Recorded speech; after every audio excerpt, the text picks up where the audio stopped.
हर हर महादेव, जय Shivray. Welcome back to my new blog. तर काल रात्री या ठिकाणी टेंट लावून विश्राम केला होता. झोप वगैरे आता टेंट वगैरे उरकून प्रवासाला सुरुवात करूयात.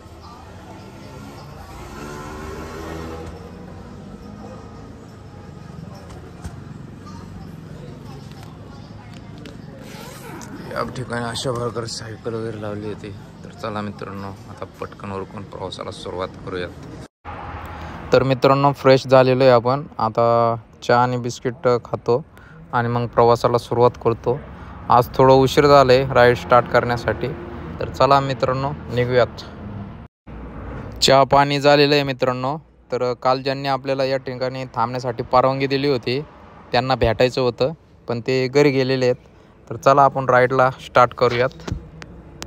तर मित्रांनो, राईडला स्टार्ट केलेली आहे आपण. तर काल ज्यांनी आपल्याला शिवटामच्या बाहेर टेंट लावण्यासाठी परवानगी दिली होती त्यांना भेटायचं होतं, पण ते घरी गेल्यामुळं त्यांना भेटता आलं नाही. तर तामिळनाडूमध्ये आपल्याला काल फर्स्ट टाईम कुठेतरी दुकानाच्या बाहेर टेंट लावण्यासाठी परवानगी मिळाली होती. जरा चांगलं वाटलं. नाहीतर दररोज मी विचारतो तर ते व्यवस्थित देखील बोलत नाही. नुसतं पुढं जावा, त्यांच्या भाषेमध्ये पुढं जावा म्हणतात. त्यांची भाषा आपल्याला कळत नाही, आपली भाषा त्यांना कळत नाही. तर थोडं या ठिकाणी भाषेचा खूप मोठा प्रॉब्लेम आहे. आंध्र प्रदेशमध्ये तुम्ही म्हणजे थोडंफार त्या ठिकाणी लोक समजून घेतात आणि हिंदी बोलतात, पण तामिळनाडूमध्ये लय अवघड आहे.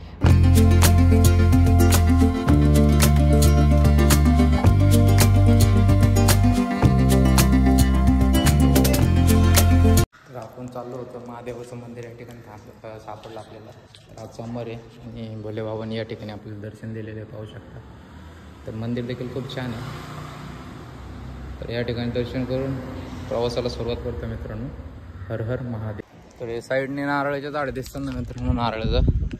तर या ठिकाणी जास्त करून नारळाचे झाड आहेत.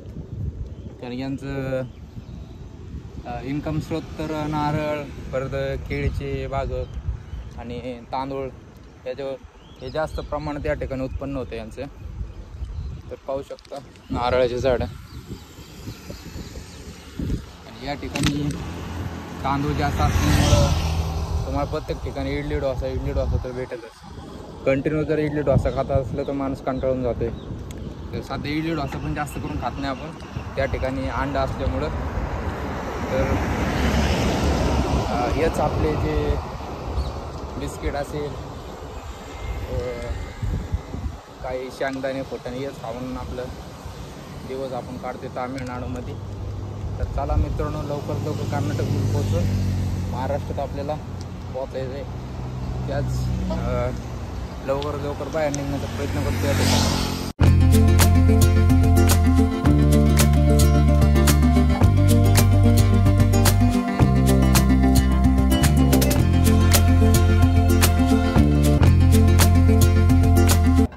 दुपारचे 12 वाजले आहेत आणि मी या ठिकाणी एक छोटासा ब्रेक घेतला मित्रांनो. हे दहीचं पॅकेट घेतलेलं आहे.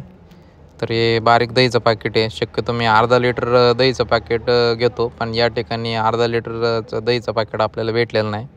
तर हे छोटं दहीचं पॅकेट घेतो आहे, कारण बॉडीला हायड्रेट करणं लय गरजेचं असते. त्यामुळे जेवढं जास्त होईल तेवढं लिक्विडच घेतो आहे मी. दही खाऊन परत मी प्रवासाला सुरुवात केलेली आहे मित्रांनो. या ठिकाणी आज थोडंसं ऊन थोडं जास्तच आहे. तसं दररोज देखील जास्तच असते, पण आज दररोजच्यापेक्षा थोडं जास्त आहे मित्रांनो. 4 वाजले आहेत आणि मी या ठिकाणी एक छोटासा ब्रेक घेतला आहे, जो की 4चा जो ब्रेक असतो आहे. चहा घेतलेला आहे, एक बन मस्का घेतलेला आहे. तर दररोज बिस्किटं खाऊन लय वैतागलो, त्यामुळे म्हटलं आज थोडं बन मस्का खाऊयात. तर चहा आणि बन मस्का खातो आणि प्रवासाला सुरुवात करतो.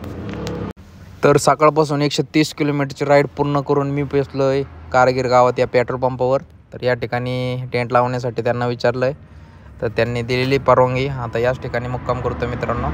तर मित्रांनो, या ठिकाणी आपण टेंट लावलेलं आहे. तर आता विश्राम करतो. भेटतो तुम्हाला उद्या परत. हर हर महादेव.